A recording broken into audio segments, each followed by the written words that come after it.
Muy bien. Como bien dijo Ana esta mañana, y el texto bíblico pues también lo ha dejado claro. Vamos a continuar hablando sobre dialogando con Noé, ¿no? Vamos a continuar dialogando con Noé y con los animalitos que entraron en el arca.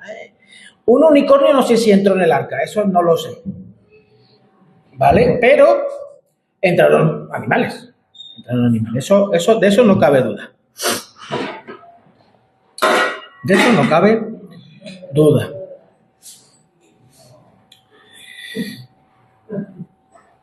Quería preguntaros, comentar, para ir introduciéndonos. No sé si alguna vez os habéis montado en un barco, pero es una experiencia muy chula montarse en un barco. De hecho, este verano me monté en un barco y fuimos, no por la orillita, sino nos metimos mar adentro. Yo no recuerdo, llegó un momento que me parece a mí que ya dejamos de ver la tierra. Me parece a mí. A ver, yo fui al colegio y me explicaron, no sé si fue Arquímedes o uno de estos, que dice que el empuje de algo que no sé cuánto, pues te empuja hacia arriba. Saray, no te rías, que yo estoy tratando de ser científico, ¿vale? Bueno, es que mi científico se me ha ido. ¿Qué voy a hacer? Bueno, la historia es que las cosas flotan y hay un principio físico que lo explica. Y además lo googleas y sale. Lo puedes encontrar. Pero aún así, sabiendo eso, es fascinante. Porque el agua no es suelo. El agua te hundes. O sea, yo me meto en el agua y me hundo. O sea, tengo que nadar y tal. No puedo tratar de flotar. Pero si no, es curioso, ¿eh?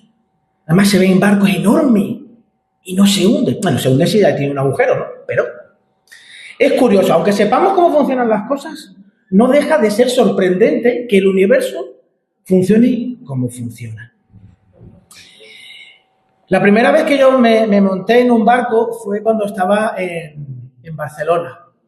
Estaba colaborando con la iglesia Castellarnau, allí en Sabadell, la iglesia de Miriam, que ella ha visto crecer a Miriam, la iglesia de mis suegros. Y allí en la iglesia pues tenían una asociación que trabajaban el ocio y el tiempo libre con personas con discapacidad. Y se organizó una excursión al puerto de Barcelona para hacer una excursioncita por el barco. En teoría iba a ser una excursión muy corta. Lo digo, yo no sé si vosotros habéis montado alguna vez en barco. Iba a ser una excursión muy corta. Pero a mí ese pequeño paseo se me hizo eterno, Pedro. Yo pensaba, ¿cuándo se va a acabar esto? Me puse fatal, me mareé, me puse de todos los colores posibles que se puede poner uno. Los colores del arco iris, cogí. Y en lugar de estar yo cuidando de los chavales, de los usuarios, los chavales agarrándome a mí, yo estaba todo mareado. ¿Alguna vez os ha pasado algo así? De montaros en algo, en un barco o en un coche. Yo estoy pensando en un barco. Pues la semana pasada, como bien dije al principio, hablamos de un barco que se construyó de una forma muy rústica, que es el arca de Noé. Y hablamos de Noé, el arca y el diluvio. Pero, claro, tú te pones a investigar y al final la palabra de Dios es inagotable. O sea, hoy va a ser, tranquilos, que hoy ya no va a pasar como con Lucas. Hoy ya se termina el arca, ¿vale? Tranquilos. Pero aún así, el arca de Noé, al ser un texto fundacional, es transversal, o sea, conecta con un montón de temas y elementos que aparecen en toda la palabra de Dios, no solo en el texto bíblico, sino en las experiencias personales de todas las personas que aparecen en el texto bíblico. Y Voy a tratar de no ser repetitivo, pero hay cosas que sí voy a mencionar. Así que a todos, a los que escucharon y a los que no escucharon, a todos nos va a servir como recordatorio. Para ponernos a todos en contexto, voy a pedir... Mira, Miri, ¿me ayudas tú a repartir estas cositas, cariño? Para empezar esto, tenéis que ir teniendo lápiz en la mano, ¿vale? Lápiz o boli en la mano.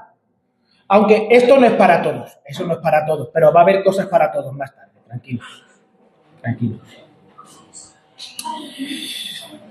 El relato del Arca de Noé es una narración, es una historia muy importante. Para tratar de hacerme entender de lo importante que es la narración de la historia del Arca de Noé, voy a tratar de explicarme a través de un juego de mesa. ¿Alguien sabe? Bueno, no sé si ¿todo el mundo sabe lo que es un juego de mesa? ¿Todo el mundo más o menos sabe lo que es un juego de mesa? Sí, ¿no? Más o menos. Pedrito, Quique, ¿tú sabes lo que es un juego de mesa? ¿Sí? ¿Lo sabéis? Caleb, ¿tú sabes lo que es un juego de mesa? Vale. Pensando del 1 al 10, esto va para todos, ¿no? Pero pensando del 1 al 10, ¿cuánta importancia tienen las reglas del juego? O las normas del juego. ¿Cuánta importancia tiene? Pensando del 1 al 10, ¿cuánta importancia tiene? 10. ¿Cuánto? ¿Por qué? ¿Por qué? Hombre, Si no, no se puede jugar. Es que eso es... O sea, Rubén, ¿cómo se te ha podido ocurrir esa pregunta? Claro. Si no, las normas... Claro, y a veces otra pregunta. Yo estaba pensando en un juego muy sencillito que yo he jugado alguna vez y no es el parchís o la oca, que también se puede utilizar para este ejemplo, pero estaba pensando en el juego de los zombejos. ¿Quién conoce el juego de los zombejos? Que levante la mano quien conoce el juego de los zombejos. ¿El de los zombejos? Dani, ¿tú no conoces el juego de los zombejos, bro? Zombejos. Es un juego de conejos zombies. No lo conozco, yo lo conozco, Caleb lo conoce, Dani lo conoce, Elías lo conoce, Javier también. ¿Quién más que lo conoce? Vale. ¿Quién es la persona más pequeña aquí que ha jugado ese juego? Pedrito, venga, Pedrito. Cuando tú tengas 50 años, ¿las normas del juego cambiarán? ¿Por qué? No es porque lo digas tú. ¿Tú eres el que inventó el juego? A menos que el que inventó el juego cambie las normas. Por tanto, el texto del Arca de Noé le pasa como a las normas de los zombejos. Este texto es un texto prehistórico, recogido por Moisés. Pero este texto, échale años, échale los que tú quieras. Pero las normas no han cambiado. Porque el autor del texto no ha cambiado. Por tanto, este texto es esencial para comprender todo lo demás del juego y además poder jugar. Como ya os dije la semana pasada, el texto de Noé es un texto fundacional. Es un texto que no corresponde a un momento histórico concreto, porque es que no se puede enmarcar en ningún momento histórico concreto. Y esto está hecho a propósito, ya que trata de exponer unos principios que no se sujetan a ningún contexto histórico. ¿Por qué no se sujetan a ningún contexto histórico? Porque son principios para toda la vida y para todas las generaciones. En el relato bíblico, a Dios, desde el principio, se le retrata como creador poderoso que separa y ordena. Separa la noche del día, la luz de la oscuridad, el agua de arriba de la de abajo. ¿Os acordáis de todo esto, no? Que estuvimos hablando. Y se le retrata también, se le muestra como un Dios que cuida de cada detalle, además, con mucho esmero. Es un Dios bueno, que puso mucho cariño en moldear, y digo moldear al ser humano, porque la palabra Adán significa barro. En original, Adán es barro, porque del barro fuimos formados. Por tanto, Dios aparece como un alfarero, tratando con mucho mimo, construyendo, moldeando todo lo que hace. Y además es un Dios que se relaciona con todo lo creado. Eso lo vimos la semana pasada un poquito más extenso. Y al ser humano se le describe como un ser con las señas de identidad de su creador. O sea, que tú ves al ser humano y se distingue del resto de los elementos o de los seres vivos creados. ¿Por qué? Porque tiene autoridad. Él le dice a un animal que tiene 4 patas, una crin y un hocico así que come hierba, y dice, mira, pues yo a ti te voy a poner el nombre de caballo. Y desde que se le puso el nombre de caballo, caballo tiene. Además, tú vas a todos los idiomas del mundo y se llama caballo. Tiene autoridad como Dios, pero no al mismo nivel. Tiene creatividad porque es capaz de crear cosas. Tiene capacidad de relacionarse con Dios, consigo mismo, con otro ser humano y también con la creación. Y todo esto es tan genial, ¿verdad? Y cuando uno piensa, imagina ese momento, es algo tan genial. Pero Génesis 3 se viene abajo. El ser humano se le llenan los ojos y los oídos con las palabras y las imágenes que le pinta un animal llamado serpiente, que en aquel momento no se arrastraba, pero luego parece ser que sí. Y es Satanás, es el engañador. Esto rompe las relaciones y surge la vergüenza. Surge la vergüenza. ¿Quién de aquí no tiene vergüenza? Hay mucha gente que no tiene vergüenza, ¿verdad?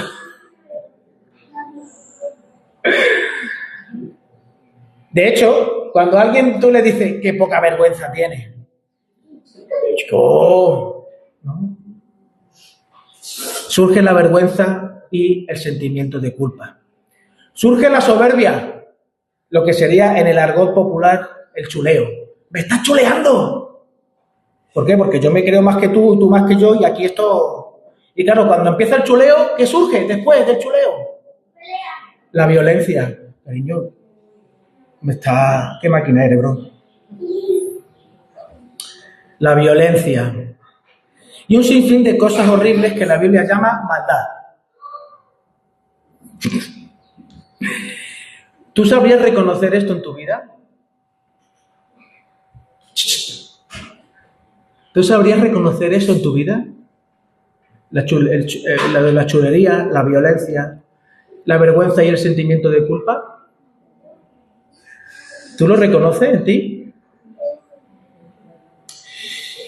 Pues esto rompe todo, lo destroza todo.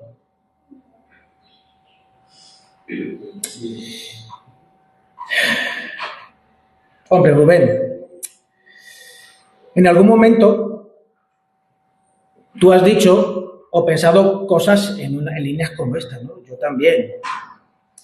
Pero no sé si me imagino que también os habrá pasado, ¿no? Esta mañana de alguna manera también lo mencionábamos en el estudio. Claro, tu lado oscuro sale, pero siempre es culpa de otro. Es que me has enfadado tanto que es que me pones... Yo he escuchado eso, ¿eh? He escuchado eso. ¡Es que me pones! Claro, siempre es culpa de otro. Claro, si eso sale de ti, es porque previamente estaba, nadie lo ha puesto, ¿verdad? La lógica es aplastante. No sé si eso lo habías pensado alguna vez.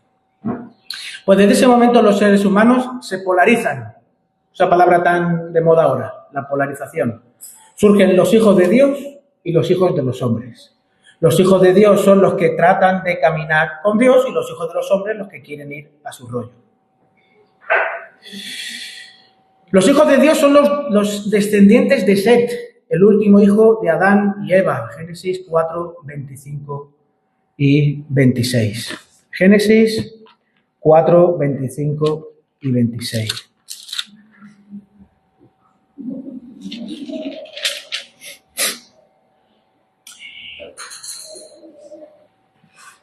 Y Set, ajá, y conoció Adán otra vez a su mujer y ella dio a luz un hijo y le puso por nombre Set.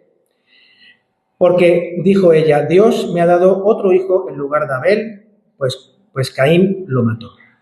Y a Set le nació también un hijo y le puso por nombre Enós. Por ese tiempo comenzaron los hombres a invocar el nombre del Señor. Los hijos de Dios y los hijos de los hombres, los descendientes de Caín. Y el mal llega a ser tan brutal que Dios toma cartas en el asunto y decide erradicar el mal. La herramienta que Dios utiliza para eso es el agua. Las aguas del cielo y de la tierra vuelven a unirse. Lo que Dios había separado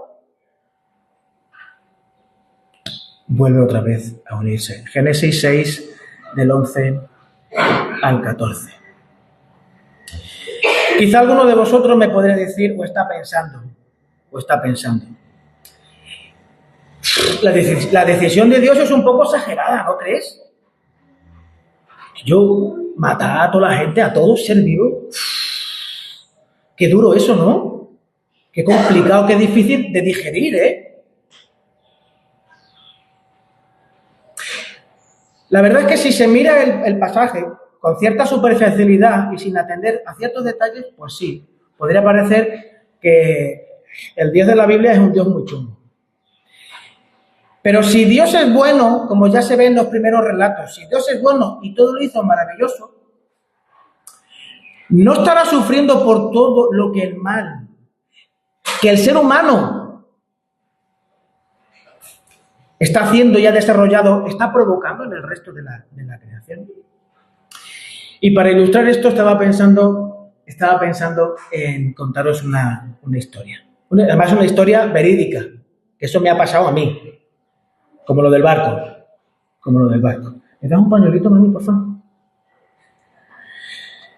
Mi madre muchas veces, cuando yo era más pequeño, mi madre muchas veces, bueno, y también ahora, ¿no? De mayor, me ha contado, no sé, me imagino que también que vuestros padres, ¿no? En algún momento nos cuentan, mira, pues yo cuando era chica, cocinaba de esta manera, o la cocina de mi casa era así, era asado, o yo no tenía estos sartenes, yo tenía otra historia, ¿no?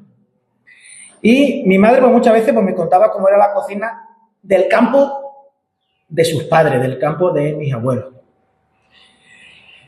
Y ella siempre me hablaba de un anafe.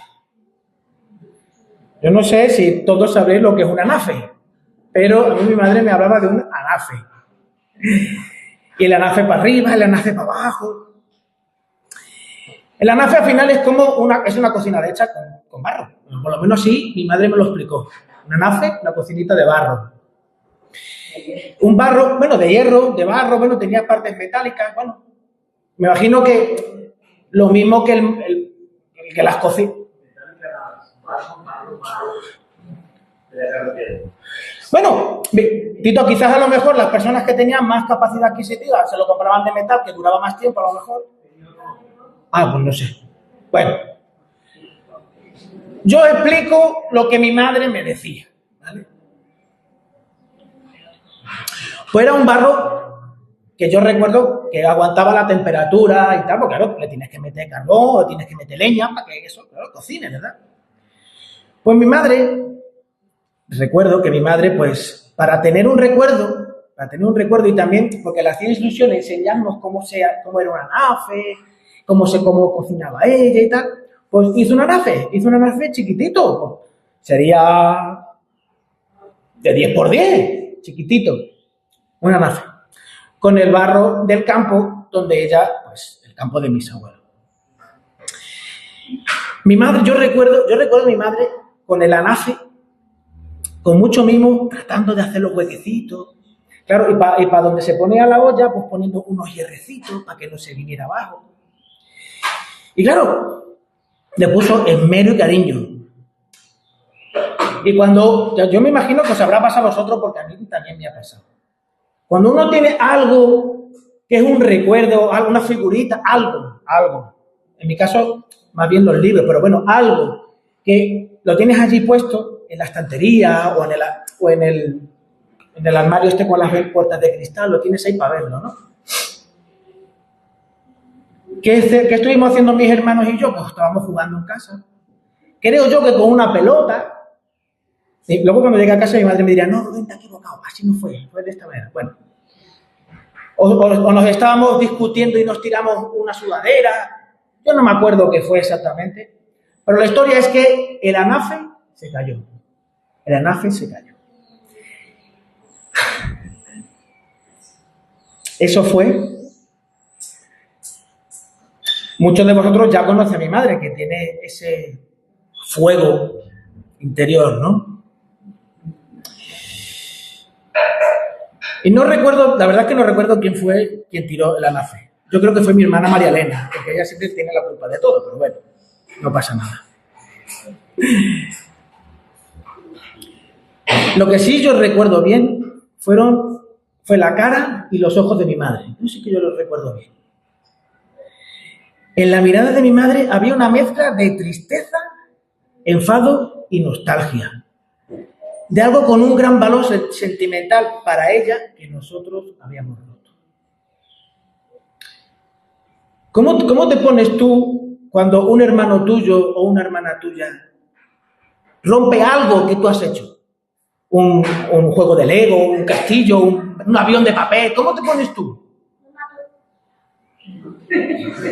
Señor, dame paciencia porque si me da fuerza, ¿no?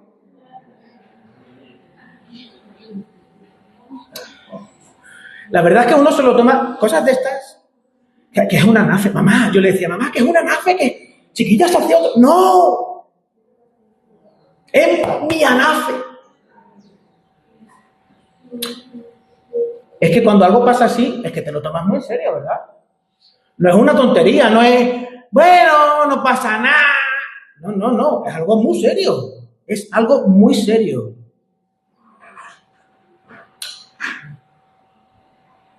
Hay frases, ¿no? Te mato. Esto que ha pasado es una catástrofe. Ahora lo arregla. ¿Y ahora cómo arregla tú eso? Un cacharrito de barro con 1000 trozos y con superglue. Salvando las distancias, Dios siente dolor muy profundo por el mal que destroza al ser humano y su creación. Porque Él ha puesto todo para que el ser humano sea lo que es y la creación sea lo que es. Por tanto, Dios toma una decisión que manifiesta la gravedad y la profundidad de lo que está sucediendo.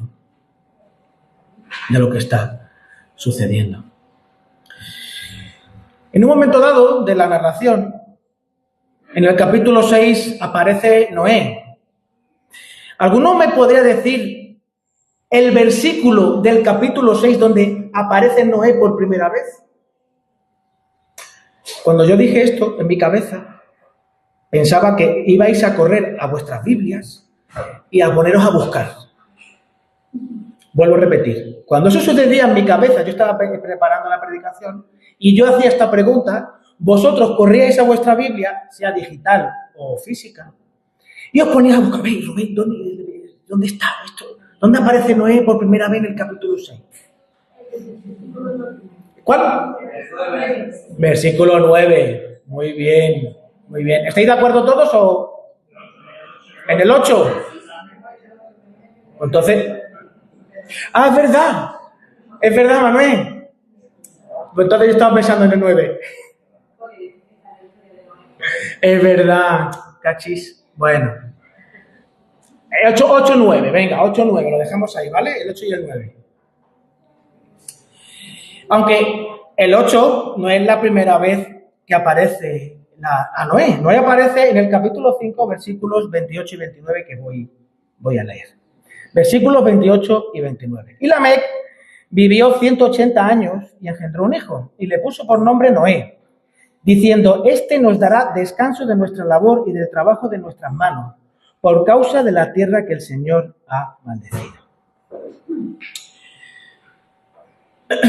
Por las palabras con las que se describe a Noé en el versículo 9 del capítulo 6, es evidente que Y en los versículos 5, en el capítulo 5, versículos 28 y 29, es evidente que era un niño pues, esperado y querido. Este niño nos va a traer lo que yo de hecho pensaba, este niño nos va a sacar de pobre. Yo pensaba en esa frase, este niño nos va a sacar de pobre. Porque los bebés siempre traen alegría y vida a la familia. Y por detalles que hemos visto sobre la maldad, Noé llegó en un momento pues también muy difícil. De hecho, Noé significa el que trae paz y esperanza. El que trae paz y esperanza. En la Biblia, sobre todo, en estos textos fundacionales, Dios no da puntadas sin hilo. Como os decía, Noé significa descanso, reposo y consuelo. Y en el texto del capítulo 6 lo describe como una persona que camina con Dios. Caminar con Dios describe de una forma muy gráfica que Dios y Noé mantenían una relación muy estrecha. Ninguno dejaba solo al otro. Noé, no te vayas, espérame, ¿no? Noé, no te vayas, espérame. Todos lo hacían juntos, conversaban, se escuchaban. Había presencia de Dios. Con estos datos que nos aporta el texto podemos conocer un poco mejor a Noé.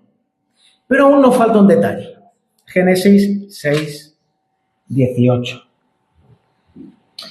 Pero estableceré mi pacto contigo y entrarás en el arca tú y contigo tus hijos, tu mujer y las mujeres de tus hijos. Noé no estaba solo. Noé estaba casado y tenía hijos. Entonces Noé junto a su esposa y sus hijos estaban construyendo una familia. Noé con su esposa y sus hijos estaban construyendo una familia. Y si nos damos cuenta, de alguna forma esto cierra un círculo muy bonito y también muy poderoso que comienza con Set, el último hijo de Adán y Eva. Génesis 4:26. Dice, con esta familia se comienza a adorar al Señor. Y Noé es el tataranieto de Set. Y Enoc es el tataranieto de Set y bisabuelo de Noé. A Enoc se le describe como una persona que caminó con Dios. Y aquí hay algo que es evidente que a veces pasamos por alto al leer este relato del arca. Los hijos siempre somos depositarios del legado de nuestros padres. Porque a veces, yo lo hablaba con Miriam esta semana o la semana pasada, hay secciones en la Biblia que son hijo de, ¿dónde? Genealogía, el hijo, el padre. Los hijos siempre son depositarios del legado de nuestros padres. Los hijos son depositarios del legado de los padres. Y para hablar de esto, quiero hacer una dinámica con vosotros. ¿Ayuda? ¿Alguien me puede ayudar, por favor? Aparte de Miriam, si no Miriam, que es ella. No, venga, vamos. Los que quieran, vamos, aquí. Esta dinámica nos va a ayudar a reflexionar sobre el legado que hemos recibido de nuestros padres. Y para ello, pues eso, voy a entregaros el repartir los papelitos, ¿vale? Uno a cada uno, ¿vale? Uno a cada uno, porfa.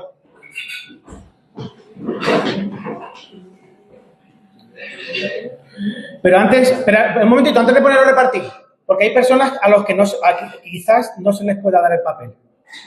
¿Vale? Un momentito. ¿Hay alguien aquí que no sea hijo? ¿Hay alguien aquí que no sea hijo o hija? Todos somos hijos o hijas de alguien, ¿no? A ti te adoptamos. A ti, bueno, pero también eres hijo. Venga, va, a ti también. Bueno, pues entonces, todos los que seáis hijos o hijas, recoged el papel. Recoger el papel. ¿Tenéis todos papel? O sea, papel, digo, lápiz o boli. ¿A quién le falta boli? ¿A quién le falta boli? Porque yo tengo en la cartuchera, yo tengo en mi mochila y un boli. ¿A quién le falta boli? No, ese es mi bolso, en el...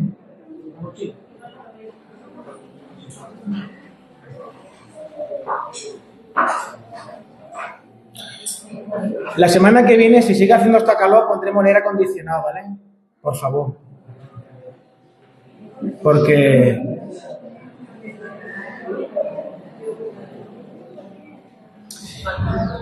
en ese papel es para que respondáis a la pregunta: ¿cuál es el legado que te han dejado tus padres?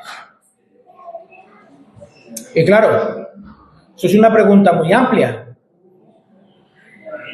ya que cuanto más tiempo has pasado con tus padres, pues más cosas puedes haber vivido, ¿no?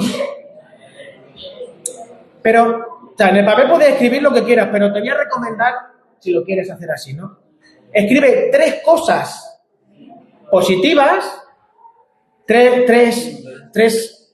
que tú veas que, mira, esto es un legado positivo, y luego, pues escribe 3 cosas, si quieres 2 o 3 cosas, que, hombre, no voy a decir que sean negativas, pero no sean tan buenas, ¿vale? Sean menos buenas. Porque la verdad es algo que os voy a decir, y eso que quede entre nosotros, porque es un secreto. Pedrito, Quique, Caleb, os voy a decir un secreto. Los padres también se equivocan. Pero esto no se lo digáis a nadie, ¿vale? Eso queda para vosotros. Eso queda para los que estamos aquí. ¿Puedes poner un poquito de música, Marco, mientras estamos reflexionando y pensando en esto?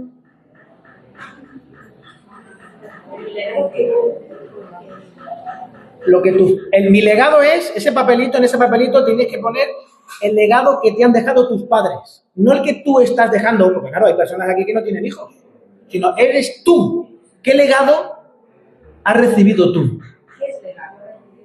Legado es, un ejemplo de legado es, por ejemplo, a mí mi padre me ha dejado un legado de cariño por la palabra de Dios. Porque mi padre se aprendía muchas cosas de la Biblia. Por ejemplo, a lo mejor otra cosa es, mi padre y mi madre son personas muy trabajadoras y eso yo lo veo en mi vida, que me ha influido en positivo. Por ejemplo,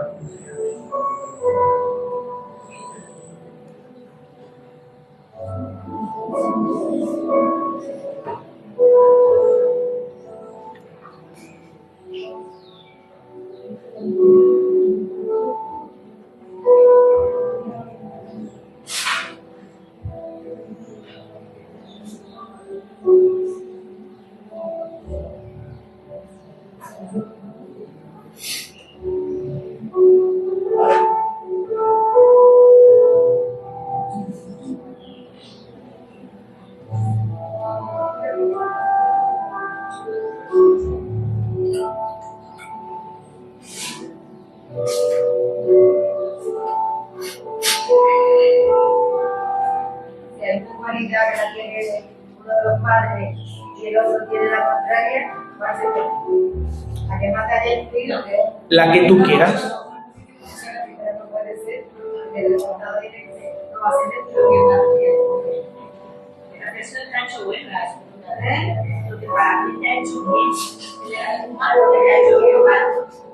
O mal, o sea, el legado es aquello que uno recibe, aquellas cosas que uno recibe, a veces son positivas y otras veces, pues, bueno, porque es que los padres también se equivocan, ¿no?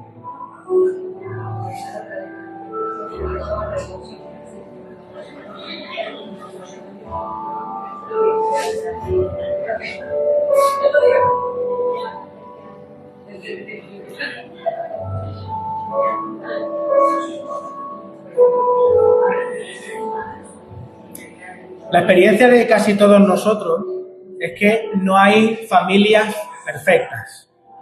De hecho, muchas veces escucho a personas que cuando hablan de su familia se les ve en el lenguaje no verbal, incluso en el tono de voz, que hacen un esfuerzo por enfocarse en lo positivo.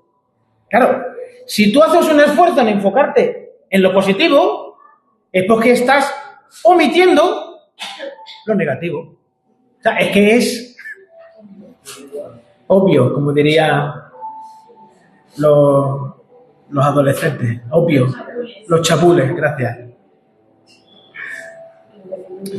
No sé cómo es el legado que habéis recibido o el legado que estáis dejando a la siguiente generación. Pero en momentos así es inevitable pensar en todas las cosas que uno necesita mejorar.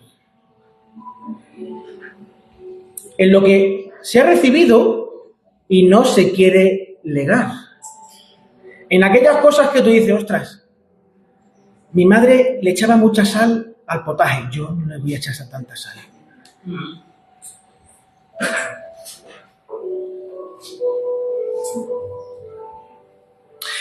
Quizá alguno me puede decir, Rubén, Noé, según los versículos, Noé no tenía nada chungo, no tenía nada oscuro, no. Pero te respondo que si quizás te animas a leer el resto de la historia y vas llegando al final, capítulo 10, más o menos, que si te lo lees son 10 minutos, no tardas más tiempo en leerlo, observarás que Noé se aisló, salió del arca, plantó una viña y no se tomó el vino de la viña, el zumo de la viña, no se lo tomó en una fiesta con la familia, no. Noé se aisló, se puso hasta arriba de vino y uno de sus hijos, aprovechando la situación, se burló de él. Estos síntomas de que incluso la familia que construyó el arca nos dice que no es perfecta. Incluso la familia que construyó el arca no es perfecta.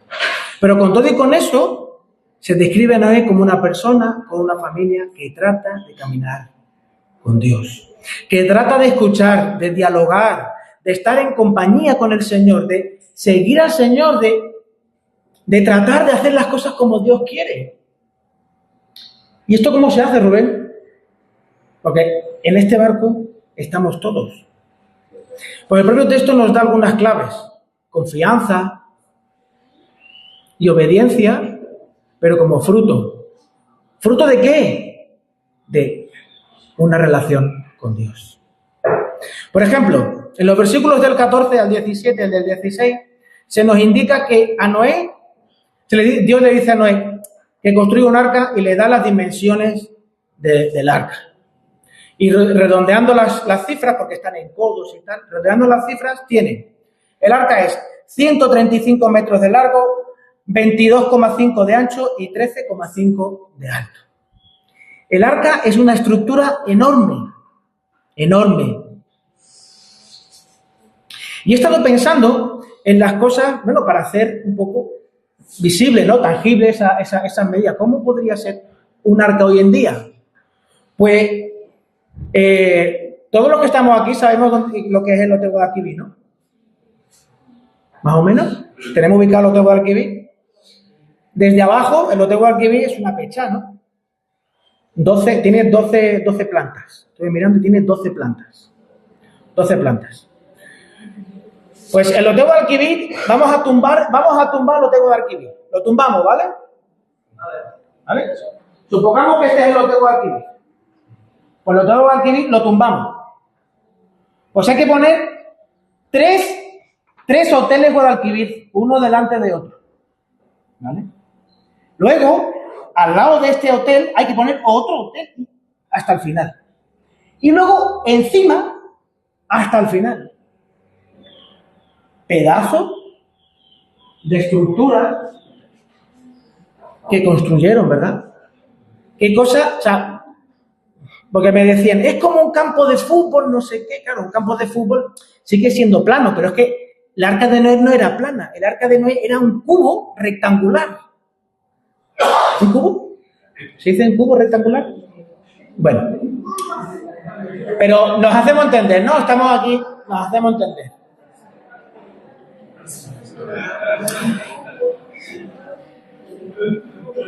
Pues el arca fue eso, una estructura enorme, que son como varios hoteles Guadalquivir juntos. Y claro, uno cuando piensa eso dice, ostras, a una sola familia Dios le pide, construye eso. Uf, ¿cómo hacemos eso? Bueno. Y además de pedirle que construya un arca, le dice que va a llover. Y hasta ese momento nunca había llovido, según el texto bíblico, nunca había llovido sobre la faz de la tierra. Según los expertos en la zona donde podía haber vivido Noé vivía muy lejos del mar, no había nada. Porque mira, si vives en la costa, al menos una canoa, tú sabes lo que es una canoa. Es verdad que había ríos por allí, pero ¿eso tan grande? ¿Y que va a caer agua del cielo y que esto va a flotar? Bueno, vamos a intentar ponernos en la piel de Noé y su familia. Dios le dice que construyan un barco cuadrado, rectangular, en un lugar muy lejano del mar, donde nunca llueve.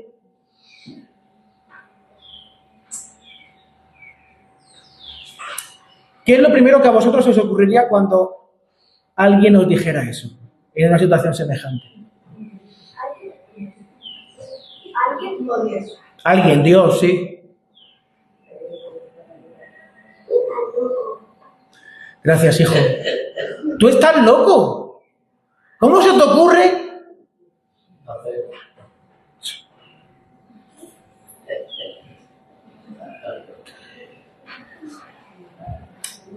Es que Dios le está pidiendo a Noé que construya algo que se le escapa de su propia experiencia. O sea, él nunca ha visto llover, bueno, bebe agua, pero él nunca ha visto llover, no sabe lo que es eso. No voy a decirte que no supiera lo que es un barco, vale, pero algo tan enorme. A ver. Y todo solo tengo, pues eso, una mujer, un chiquillo, 3 chiquillos, una mujer.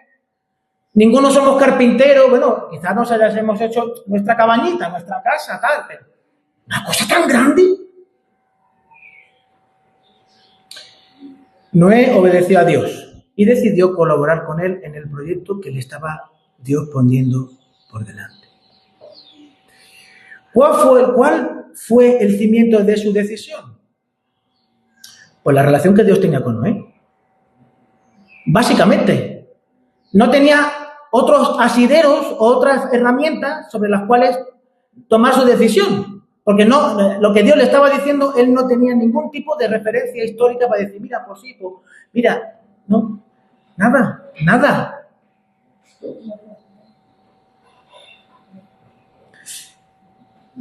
¿Cómo es tu relación con Dios? Si Dios te dijera hoy, construye un arca, que va a llover, construye un arca. Dios llamó a Noé, pero no solo a Noé, sino también llamó a su familia. Sem, Cam y Jafet junto a sus esposas. Una comunidad familiar que, confiando en su relación con Dios, trata de caminar con Él en el proyecto de Dios. Y no cabe duda de que el Señor los había llamado a construir un lugar seguro para todos los animales que Dios iba a traer. No sé si alguna vez lo habéis pensado así, ¿no? Pero de una manera o de otra todos tenemos un lugar seguro donde buscamos tener tranquilidad. A lo mejor en tu cuarto escuchando música. Conozco gente que encuentra tranquilidad y paz mental fregando platos. Yo no sé si alguno de aquí se corresponde con eso. Pero hay personas que fregando platos entran en su momento zen. Otras personas caminando por un espacio natural, la calzada, paseando por la playa. Pero si lo pensamos bien, menos fregar platos, a menos que esté soltero, la idea de todas estas cosas está enfocada en ti, en buscar tu espacio para ti, está bien. Pero la idea de Dios no es algo tú para ti, es algo para los otros, algo para otras personas. Es en respuesta a esto donde entra el concepto de arca. Construir un espacio en colaboración con Dios y con la familia, pensando en otros. No pensando en ellos. Bueno, claro, sí, pero claro, para meterse a Adán. Digo, sí, Adán no es su mujer. ¿Cuánto? ¿Hace falta un bicho tan grande? No. Nada. La mitad. Bueno, la mitad. Menos. Una de las plantas de los de Guadalquivir y mucho es. No necesita más. No necesita más. Construir ese espacio en colaboración con Dios, con la familia, pensando en otros, en el que cabemos todos los que Dios ha llamado, animales y personas. Todos estos ingredientes me hacen pensar en la iglesia. En la iglesia me hace pensar. La iglesia es ese espacio creado y construido por Dios en colaboración con las personas. Un espacio en el que todos caben. En el que todos caben. La iglesia no es algo que nosotros, como decía, no es algo que nosotros esta mañana hayamos construido por nuestra propia fuerza, méritos. O sea, la iglesia se construye sobre lo que esta mañana recordábamos. La vida, la muerte y la resurrección de Jesús. De hecho, desde un ámbito teológico, el arca también representa a Jesús, como ese espacio y lugar de salvación. Pero es tan fácil a veces quedarnos con la espiritualización de las cosas. Porque al final, Noé construyó un espacio, un lugar. En el arca todos colaboran. El papá, la mamá, los hijos, todos aportan, desde el más grande al más pequeño, nadie queda fuera. Pues en esta iglesia nadie queda fuera. Todos, grandes y pequeños, todos de una forma o de otra, somos Noé y su familia. En el Nuevo Testamento hay varios sucesos en los que el mar y una barca son el escenario. La pesca milagrosa, aquella tormenta repentina cuando Jesús va a la zona de Gadara y tal, esa tormenta repentina. En ambas situaciones hay un patrón que se repite. En la barca entran todos aportan, y desde el más grande al más pequeño. Desde el mayor al más joven. Chicos, vosotros sois iglesia. Vosotros estáis construyendo el arca. Mayores, vosotros sois iglesia. Vosotros estáis construyendo el arca. Viejóvenes, ¿quiénes son los viejóvenes? Yo soy viejoven. También estamos construyendo el arca, también sois iglesia. Una de las cosas que hace este texto, los textos fundacionales como este, es el de ponernos frente a un espejo y mostrar la verdad, la realidad de lo que somos. Personas y familias imperfectas llamadas por Dios para entrar en el arca o construir un arca. ¿Cuál es tu lugar en todo esto? ¿Cuál es tu lugar en todo esto? ¿Tú estarás con el martillo poniendo clavos o cortando la madera?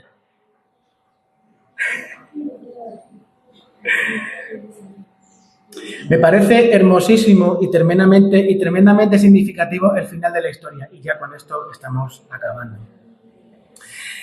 Capítulo 9, versículos 11 al 13, que ya se leyeron, pero me gustaría recordarlo, porque vamos a acabar tal y como empezamos. Versículos del 11 al 13 del capítulo 9. Dios dice: yo establezco mi pacto con vosotros y nunca más volverá a ser exterminada toda carne por las aguas del diluvio, ni habrá más diluvio para destruir la tierra.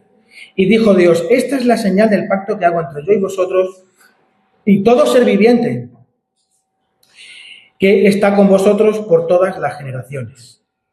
Pongo mi arco en las nubes y será por señal del pacto entre yo y la tierra. Y acontecerá, continúa en el 14, y acontecerá que cuando haga venir nubes sobre la tierra, se verá el arco en las nubes. Dios se compromete con todos los seres vivientes a cuidarlos, mantenerlos y salvarlos.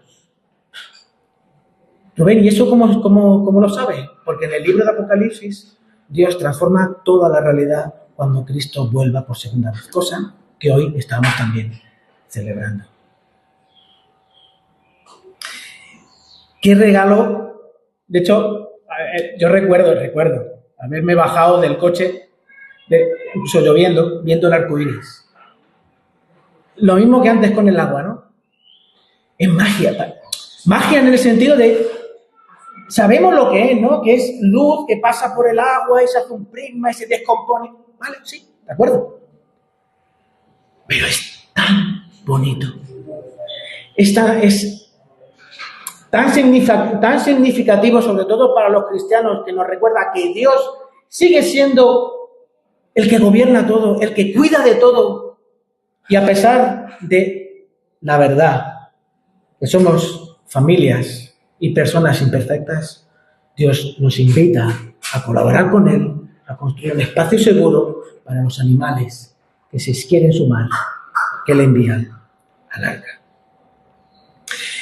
Dios está llamando a las personas, a cada uno de nosotros, a formar parte del arca. Porque no solo porque vengas a la iglesia ya eres parte del arca. ¿Cómo es tu relación con Dios? ¿Tú escuchas su voz? Vamos a orar.